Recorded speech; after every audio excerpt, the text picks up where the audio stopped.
Hi friends, இந்த வீடியோவில் வந்து நம்ம என்ன பார்க்க போகிறோம் அப்படின்னு கேட்டிங்கன்னா, இப்போ வந்து நம்மளோட குட் பேட் அக்லி திரைப்படத்தோட ரசிகர்களுக்கு ரொம்ப பெரிய ஒரு ஏமாற்றம் அடைகிற மாதிரி இப்போ வந்து ஒரு விஷயம் வந்து நடந்திருக்குங்க.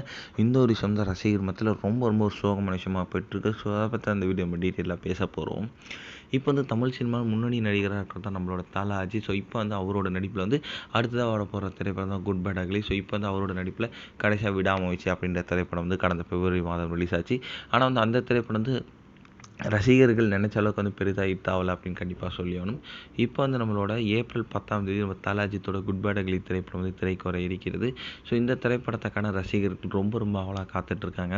அதாவது வருகிற ஏப்ரல் 9ஆம் தேதி படத்தோட ப்ரீமியர் காட்சிகள்லாம் வந்து ஒளிபரப்பாகும் அப்படின்ட்டு வந்து கொஞ்ச நாளைக்கு முன்னே நியூஸ் வந்து கிடச்சிருக்கு. ஆனால் வந்து இப்போ கிடைச்சிருக்க நியூஸ் பிரகாரம் வந்து ப்ரீமியர் நிகழ்ச்சி படத்துக்கான விஷயங்கள் பற்றி நிறைய வரும் அப்படின்றதுனால வந்து ஸோ அந்த ப்ரீமியர் ஷோ வந்து கேன்சல் பண்ணிடலாம் அப்படின்ற மாதிரி ஒரு யோசனையில் இருக்காங்களாம். ஸோ ஸ்ட்ரைட்டாக வந்து ரசிகர்கள் வந்து ஃபர்ஸ்ட் ஷோ பார்க்கட்டும் அப்படின்ற மாதிரி வந்து ஒரு ரிவ்யூ சொல்லட்டும் அப்படின்ற மாதிரி விஷயத்தில் இருக்காங்களாம். ஸோ கண்டிப்பாக இப்போ வந்து ப்ரீமியர் ஷோ இல்லாத வந்து ரசிகர்களுக்கு ரொம்ப பெரிய ஒரு ஏமாற்றமாக இருக்குது. இந்த ஒரு விஷயம் தான் ரசிகர் மத்தியில் ரொம்ப ரொம்ப ட்ரெண்டிங்காக போயிட்டுருக்கு.